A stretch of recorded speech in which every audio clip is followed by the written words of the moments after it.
Welcome to the Franchise Masters podcast, where aspiring entrepreneurs learn what it takes to find, buy, and build successful franchise businesses. My name is Drew Carpenito, and I'm your host as we dive into these fascinating behind-the-scenes stories of people who have used surprising franchises to create massive success. I'm glad you're here. Let's dig in. Welcome to the Franchise Masters podcast. Today, I am joined by somebody who I've known for a very long time, and I'm very happy to have him on the show, Jeff Dudan. Jeff and I go way back. Jeff was the first guy I worked for in franchising and introduced me to this whole racket. So, Jeff, welcome to the show, my friend. Oh, Drew, a pleasure and an honor to be on with you today, sir. I'm so much looking forward to our time together. Yeah. Our lives come full circle on a little podcast. No, it's good. Jeff has, like I said, it literally introduced me to franchising back in the day, and probably gave me way more opportunity and experience than any textbook would ever tell you to do. But no, it was fun. So Jeff, I'm glad to have you, man. And would love to. I mean, Jeff, you're doing all kinds of. I mean, you had such a good run in franchising. I can't keep up with all the things that you're up to, man. But I'd love for you to just kind of tell everybody a little bit about yourself and your story, how you got into franchising, and what the journey's been like, and what you're up to now. Drew, I'd be happy to. And, generally I start back a little bit because it all, our decisions that we make in life, although we don't really understand the impact of them at the time we make them, it brings us to where we are today. And as I look back on my life and the time that we spent together and before that and after that, it really is the decisions that we make in our life that put the right people in front of us and the right opportunities. And then, it's up to us to execute. But so I'm a Chicago guy, grew up there, and I was a basketball player, but I came to football late because we had a coach that came and he said, "Hey, I want to throw the football. And who better to catch the football than a bunch of basketball players?" So he came to the basketball team and he recruited us, and I gave it a shot, and I wasn't very good at it, but I knew that I could go farther in football than I could in basketball. So I decided to pursue that. Of course, I wasn't a great student, so that really limited my options. So I ended up walking on to the University of Northern Iowa in Cedar Falls. I was there for a year, and at the end of that year, there was some meeting in the hallway or somewhere that everybody agreed I shouldn't come back for a second season. And I dropped back to a junior college, Harper Junior College, just outside of Chicago, moved back into the house that I grew up in. And, it was a football factory. It was one of those where people that were, needed some sort of refinement, whether it be grades or something, came back to. So I played there for a year, and I got a scholarship out to Appalachian State University in 1989. When I showed up there, I really wanted to stay. It was my third college. I knew that I had to make the grades work. I was on a football scholarship, so I had my basic necessities covered, but I wanted to stay over the summer. I had met my wife at the time. After a week, Tracy, of being there, she took the project on. We continue to have many things in common. Namely, we're both constantly working on me. But I want to stay there over the summer. I wanted to stay in the Carolinas. I was building a life there. So my roommate and I started a painting business. And we won all of the contracts to paint the student housing during lease change. And we recruited the basketball players and the football players and the wrestlers who were there over the summer taking classes to paint for us. So the basketball players would cut in the ceilings, wrestlers would do the base moldings, and then we went to the shop and we built these huge 5-gallon buckets so we could roll the walls. And we would do 15 or 20 apartments in a day. And that was really my first entrepreneurial experience. So from there, Hurricane Andrew hit South Florida in 1992. We had finished the painting season. I had graduated. I was waiting on my wife to graduate. My younger brother, Mike, had come out, taken over the painting business, and he was putting himself through school, getting an accounting degree. And so my partner and I went down to South Florida and helped the people from South Florida recovered from Hurricane Andrew. In 1994, myself and 3 partners moved up to Central Florida and started a company that would become Advaniclean, where we worked together, Drew. And I moved back up to the Carolinas in 1995 to start our second location. From there, we became an environmental service contractor. So mold remediation, water damage, disaster response, air duct cleaning. And we grew that to a sizable business. We had projects in Hawaii, California, the Caribbean, Canada, all over the country, responding to disasters, and also built a strong competency in government contracting over that time. It kept going that way. And then in 2004, I bought my last partner out. And in doing that, I had been talking about a franchise program for a while, but when you have a growing business, the demands of the business and the urgent things take over the important things. I wasn't able to get them both going, but when I bought my partner out, I hired my first consultants. And as entrepreneurs, it's hard sometimes to pull our head up and look around the room and make sure that we have the right people sitting around the table that we need to inform our thinking. There's always somebody out there that have done what you've done, who've done it before. And most people, if you ask the right way, are willing to help you and to give you, share their experiences so you can inform your journey with theirs. So we hired some consultants, and it was the first time I ever heard purpose, vision, mission, value. And I don't know if you remember this, Drew, but we had like a 7-page document that was about, how we were going to build this company and what we were going to do. So with that informed our thinking, and we put together some campers and some equipment and some vehicles that could travel. And sure enough, preparation met opportunity. Hurricane Katrina hit in 2005. We went down there for the next 4 years and did a storm response. And I'll never forget, I was driving back in the middle of the night in one of these rented RVs. And I had been down there setting up that storm response for 3 months. I was driving through Atlanta. I was trying to get to my son, who was 7 at the time, Zach's first football season, which I was missing. And I made a decision in the middle of the night to sell all of our company stores under the franchise model and to burn the boats and to pursue, take a perfectly good restoration business and risk it, throwing it away to create what I believe to be a better life for me, for my family, for our business and all the people that were involved there. So that's what we did in 2006, 7, and 8. It was about that time I started working with a young man named Drew Carpenito, and we for, I think you came on in maybe 05 or 06, but we were banging our heads together.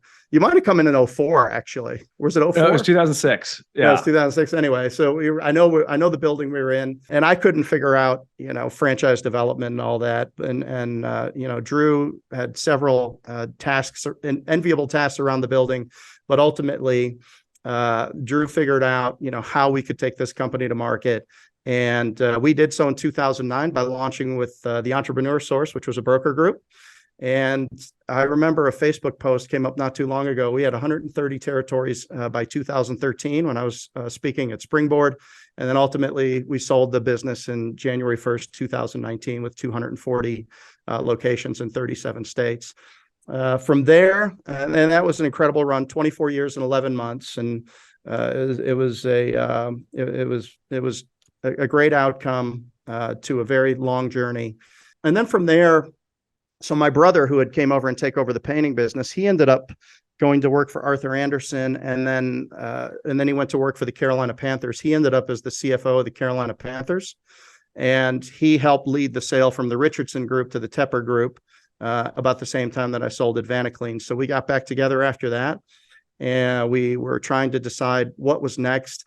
And we were going to take an investor's posture. I knew that we wanted to be in and around franchising. So we got involved with some service businesses, franchise sales organizations, and some other things like that. And we also bought a fitness brand called Rockbox Fitness with 2 locations open and a few sold.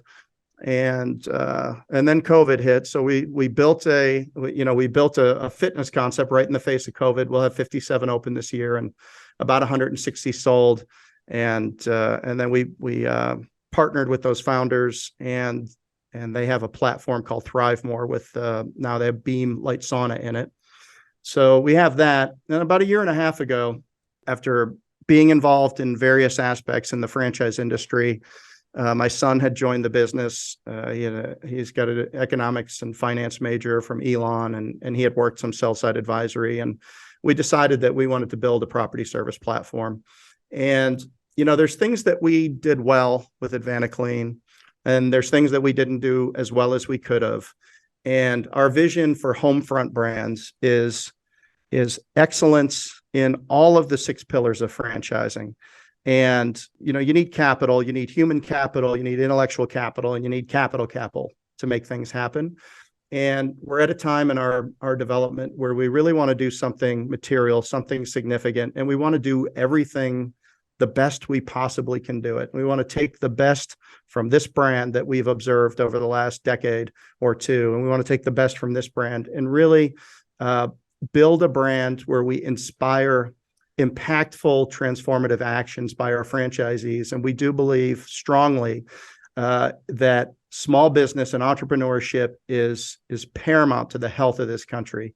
And middle America, wherever they live, small business and franchising is the greatest wealth creation business model that's ever been invented.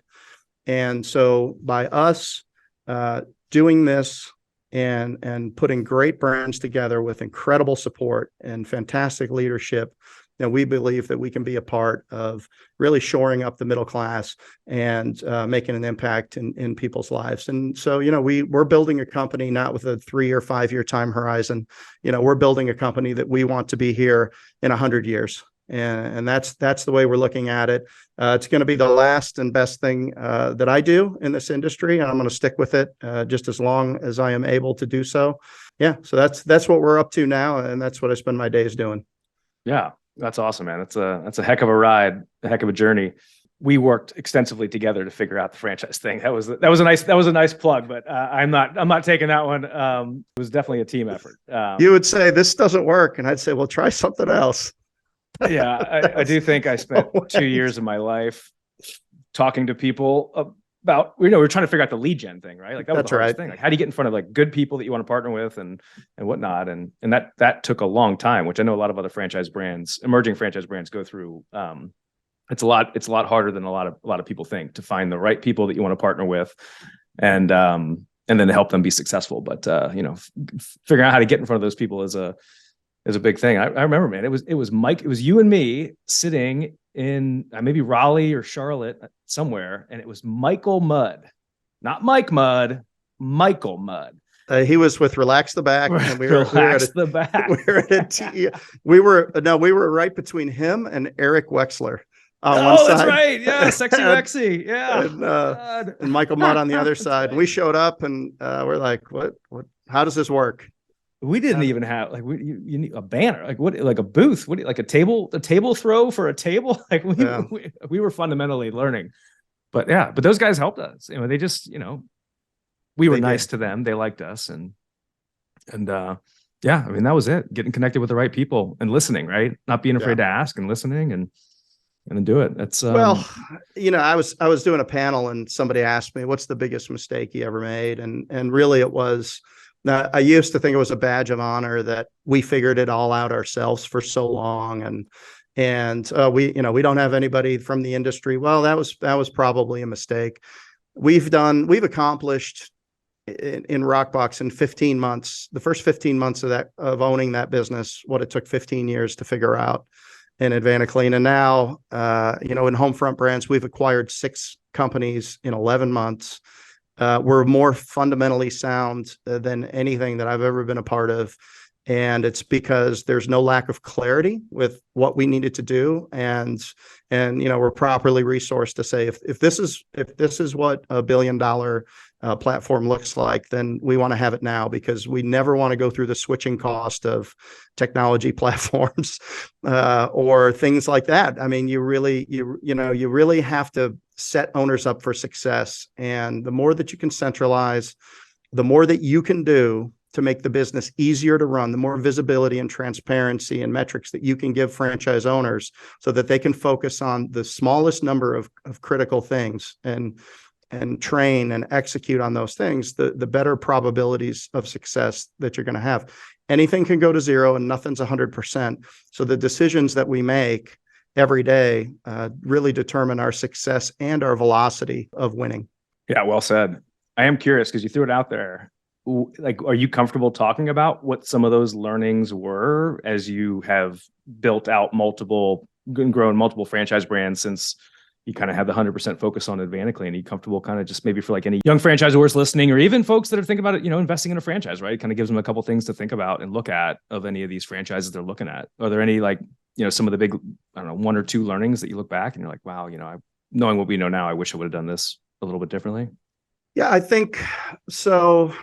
Boy, there's a lot. there is a lot there. So the 4 reasons people bought into Advanaclean was number 1, culture. And this is what they would report. Number 1, culture. Number 2, marketing, lead generation. Number 3, the booking appointment capability that we had. And then number 4 was technical expertise. So I think, so let's talk about the 4 things that emerging brands need. And I'm telling you, you can have 15 units and still be operating as an emerging brand. I know some people that have done very well with getting people to get excited about the story of a new brand and buy in, but yet the franchisor is not fully built out yet in terms of things that they need to do. So number 1, we need to make sure that you have a business that's good for people. And, David Barr speaks at these conferences, and this is a direct lift from him. So I'm not trying to put his words in my mouth, but an average person on an average day, putting good effort, can have predictable revenue and predictable profit. And, you can't build jet airplanes for franchise owners to operate. You're just reducing the number of people that are going to be in that top 20% or that are going to be great. And you're increasing the number of issues that you're going to have. So a business that's good for people, it's also got to have a market size. You do have to look at trends. I know, Drew, and what you do extensive research, you help people look at trends, you analyze the size of the market, you look at competition, you look at who's going to be competing for those dollars. And I know that you use those types of things to advise your clients in that way. So there needs to be a market to be made there. And then it needs to be a business that's executable for a normal person to do. They don't have to be the number 1 seller wherever they came from to be able to do it. Number 2, you need inspired leadership. Look, when you're a multi-billion-dollar brand, it probably matters less. I will tell you that. But the majority in terms of number of franchisors are relatively small, 100 units or less. And inspired leadership, they're going to buy into the people, they're going to buy into the culture, somebody who's done it, who's authentic, who can answer every question about the business. And that kind of goes to our technical expertise that we had. There was nothing that a franchisee was ever going to face that we didn't have the people on staff that had done it many times before. So, and they're looking for that in terms of joining a system. You need to have the answers, or you need to have a process in which to figure the answers out. So inspired leadership that shows up every day, that's part of being a leader is being accessible. The third thing, which is I've already mentioned, is you've got to have, I call it a franchise guru, or you got to have some franchise expertise. Building a franchise business is really counterintuitive, and it's a lot more expensive than some of these vendors would lead you to believe when they're setting you up with franchise documents and things like that.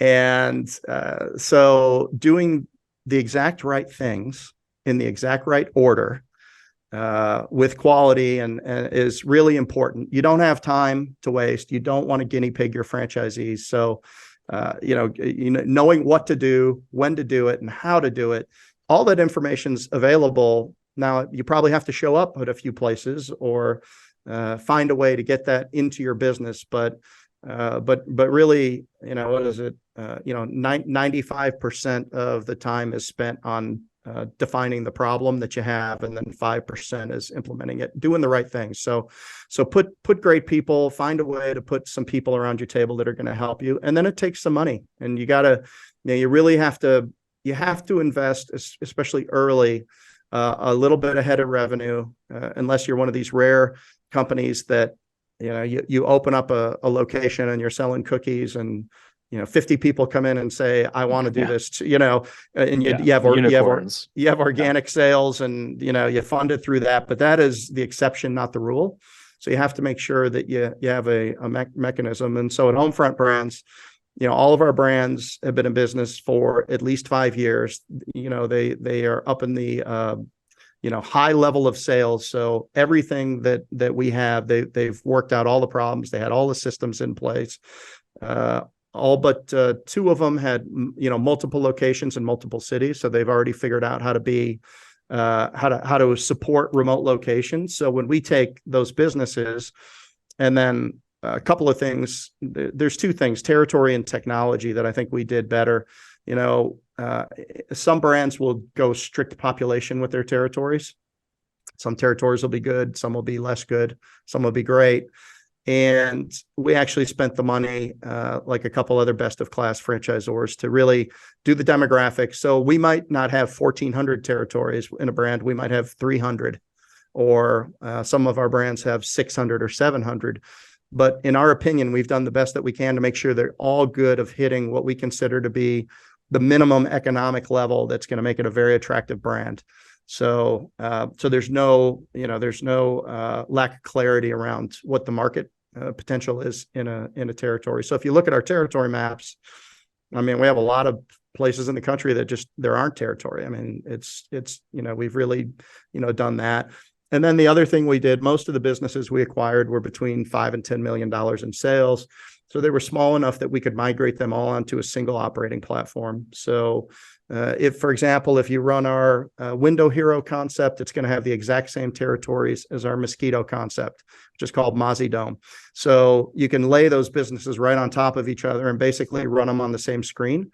They're both recurring residential customer businesses with very good AUVs and high profitability. So, if somebody wants to, you don't have to drive geographically wide or long to build a bigger business, while our white space is available. And it won't be like this forever, because we'll fill in and, whatever. But like right now, we have a lot of white space in the country. So people can actually get in and stack a couple of our businesses on top of one another. So we have kind of a repair and remodeling set of businesses. And then we've got a recurring service set of businesses. And then we got this really interesting, neat temporary wall systems, which is commercial based rental containment, which is really neat. Kind of sits by itself out there, but it's strong enough to do so. Cool. Yeah, you guys are busy. Yeah, that's good stuff. I think that was some wise, sage advice that you dropped there for any young emerging brand or anybody looking at emerging brands, and just some of the criteria to look at to make sure that they have all the stuff behind the scenes and foundation in place. So cool. What's the vision for Homefront? How many brands are you guys trying to get to? We don't have a set number on it. We're constantly evaluating brands, and we really don't have a set number, but there will be more. I'm sure that there will be more brands that come in if we find the exact right fit and there's market space available, and we think that we can be number one or number two in the space. Those are the types of things that we're gonna continue to pursue. Yeah, that's awesome.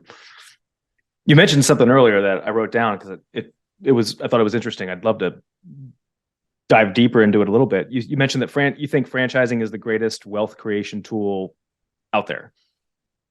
I'd love to unpack that a little bit, if you don't mind, in terms of just the why behind how you're viewing that and why you think that's the case.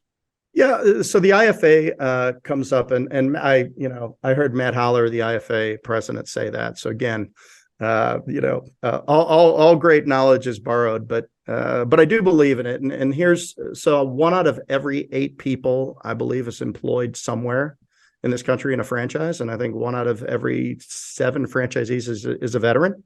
So those are statistics, from the IFA. I mean, just take this example here. Jerry Richardson, tight end, Johnny Unitas, quarterback. They're working together. They're on the Colts. Jerry Richardson wants $500 a game. They want to pay him $250.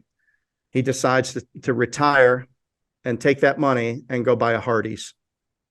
And he works in that Hardee's and he grows it and he buys a second and a third. And ultimately, he owns 400 Hardee's.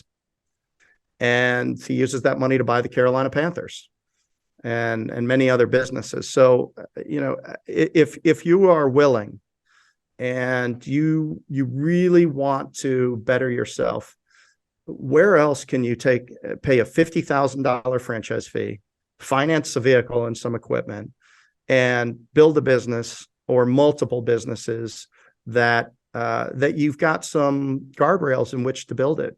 And you can grow it and you can sell that. You can grow that business and you can sell it. And now you took a small pile of money and turn it into a big pile of money. and you can take all your entrepreneurial wherewithal that you learned in that and apply it to your own business, another franchise, or anything like that. So the barrier to entry, the SBA is looking for people. I think the younger you are in your career, the easier it is for you to get an SBA loan. And because you're not complicated, you just, it's not hard to sign everything over to the SBA when you don't have anything, right? You can take it all. So, complicated people, have a harder time getting SBA loans, but they still do get them. And so what a great opportunity for somebody. And as a matter of fact, one of our founders was an Advanced franchisee, one of the early ones. And he was in the big Chris Harmon. What business did he found? Top Rail Fence. No way. He left Advanced, and he was there, I think, for 8 or 9 years, and they sold the business, and he went in business with his brother-in-law, and they started the fence company, and they grew it to multiple. They took basically everything that they had learned in Advanced, and he just came walking in the door one day looking for some advice. I said, well, he said, hey. Sounds about right for Chris. Yeah. He said, hey. And I said, well, tell me what you got going on. And I was shocked to believe the size of the business, and they were growing it into multiple cities around the Southeast. And I said, well, here's an idea for you. So, and I think you hear that all over the place. I think entrepreneurship just lives inside of the franchise industry. And the great thing about it is you don't have to wait. I mean, wait is a 4-letter word. You can get going right now. And even if you have plans to do something else bigger, but you don't know exactly what it is, or maybe you don't know how you're going to put the money together. I'm working with another person right now who sold a 93-year-old family business, a huge business. And I had worked with him in the past, and he called me up and he says, I'm probably going to do something like this, but in the interim, I'm a great operator. I ran 40 locations of their family's business. And, why don't you put together a package of home front brands for me? And I can start that, while I'm working on this other thing that I'm going to do. And I said, I can do that. I can certainly do that for you. So I think so why is it such a good model?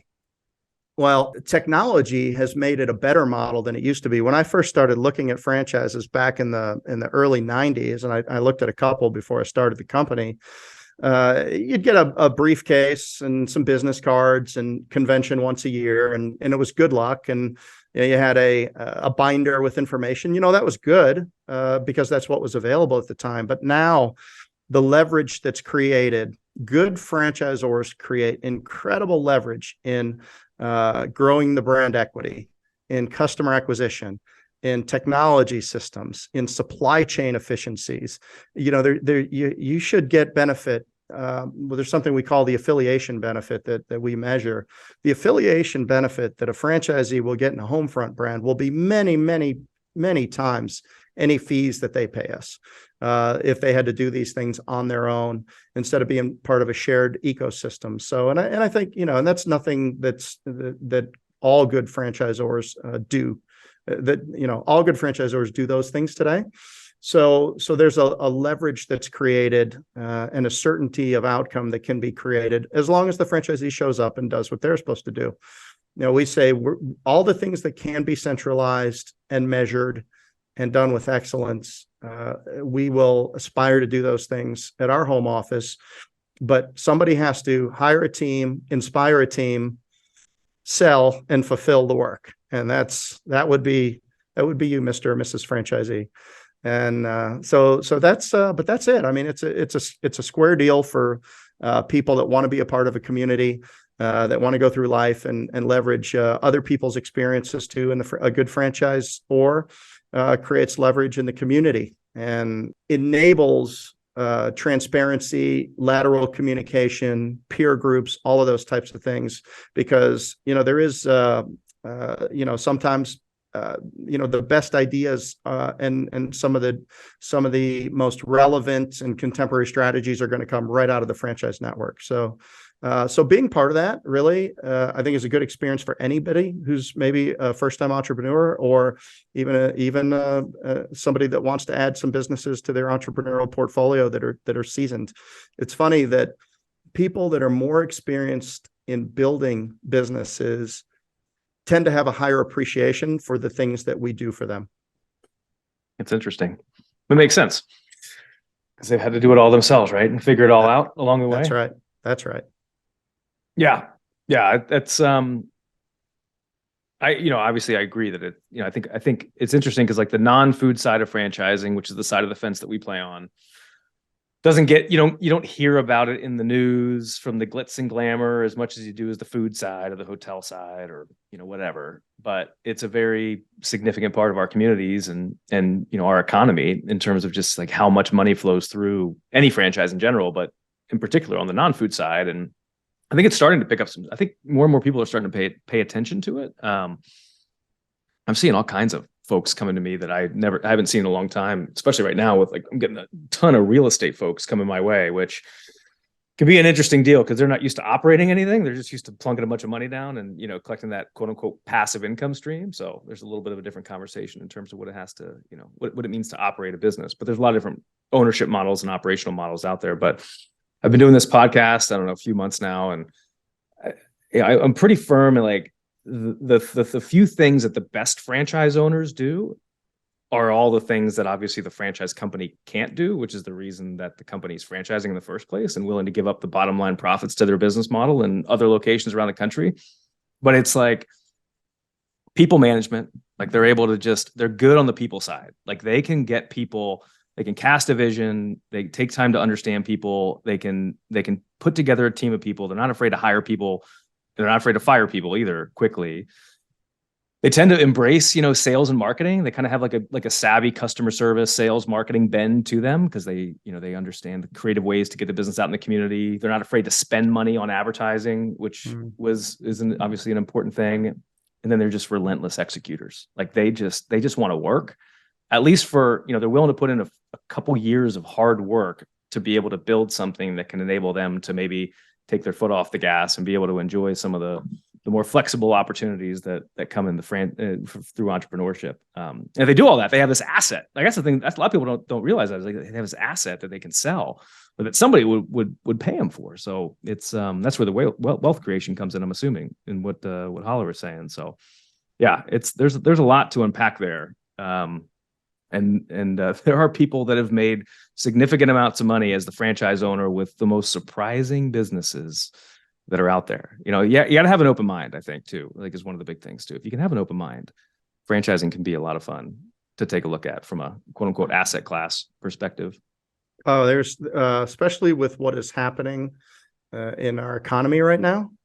I think, and my son says this, he says, there's not a different asset class that I would rather be in right now for us, talking about our service, our low cost of entry service franchise businesses.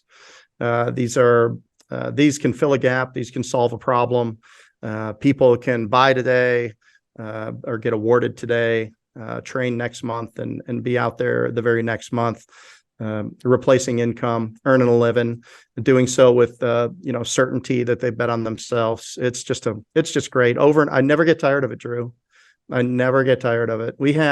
Last week we had 2 discovery days, and we had a consulting group in, and we had a training going on, and it was just it was franchised everywhere, and it was just amazing. And I sat there at lunch, and we got these.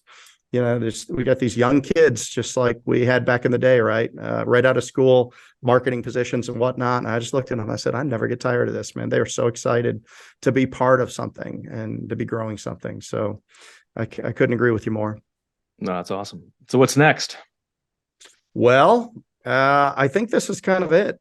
I don't know. I'm very excited to continue to promote. This time around, the team that we've put together is really incredible. So I have less executional opportunities. I mentioned my brother is our CFO. He was the CFO of the Carolina Panthers. We've got Michael O'Driscoll, who grew up in the largest home building franchise in Australia and New Zealand. He's been in franchising for 35 years. He was the C-level executive at two multi-billion-dollar brands. One was a courier service, another one was like a rent-a-center, and then he rolled out for 9 years. He was with Citibank. He really founded and rolled out their franchise finance program and did over 9,000 placements there. So I met him a couple of years ago. He moved to the States, and so he's our chief operating officer, and really informs my thinking about where do we need to be at a company. This company is going to be much larger than anything I've ever run before. So we need people like that. Chief counsel started a few weeks ago. He was with ServiceMaster and Valvoline. Todd Bingham is who was the president over at FranNet, and then the two I see second in command over at Stellar Brands to Gary. I didn't know Todd was over there. Todd's over here running their Top Rail Fence. David Blue was the founder of Blue Moon Estate Sales. He's running their mosquito concept. And cool, man. Yeah, man, we got a huge good stuff. Yeah, I mean, so for me, I think my job now is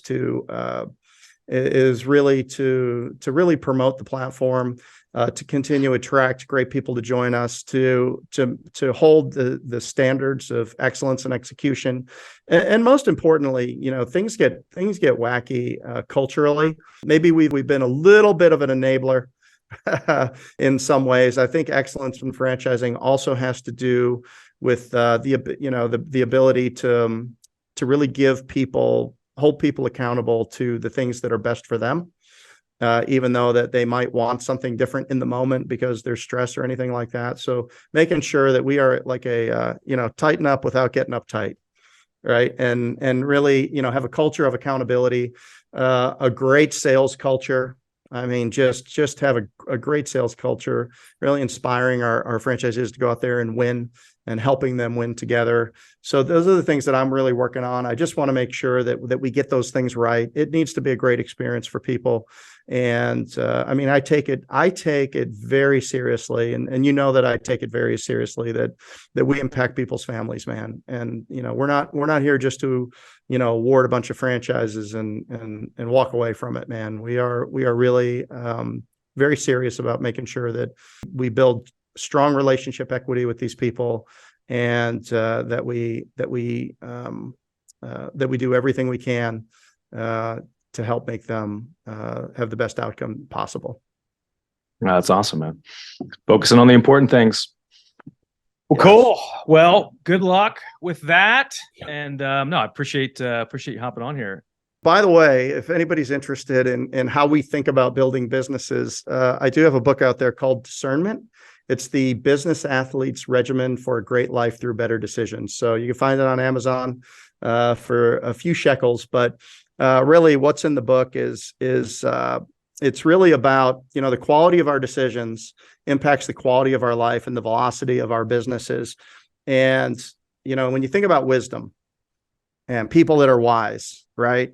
You usually think about older people or people that have had more life experiences. So, discernment is really models of thought that are accumulated over the course of your life applied to present day situations. So when something comes up, this is what I've learned, it's just another one of those. Now you need to have strong beliefs held loosely, but when you start to be able to develop these models of thought, and then you have these filters for making decisions: relationship, reputational, health, wellness.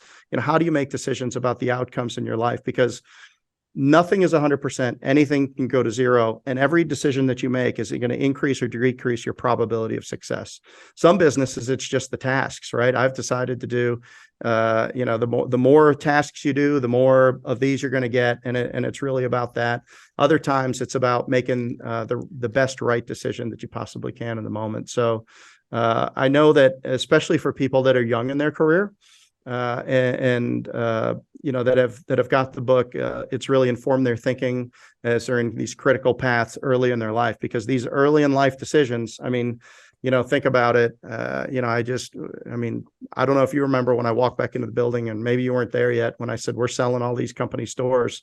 But that was a defining moment in my life. It gave me a chance for a bigger platform to impact more people.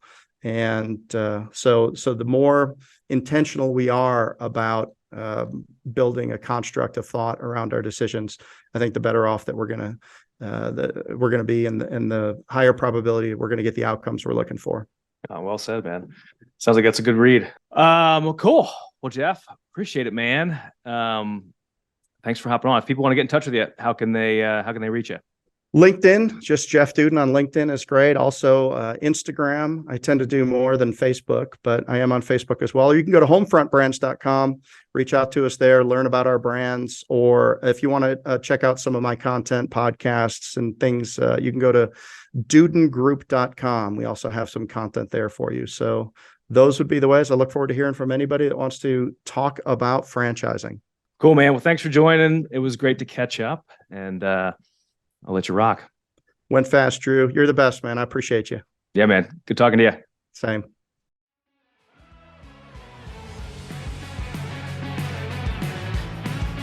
That's a wrap. Hope you found a nugget or two in there that can help you on your franchise journey. And if you ever want to talk franchising, reach out to me anytime.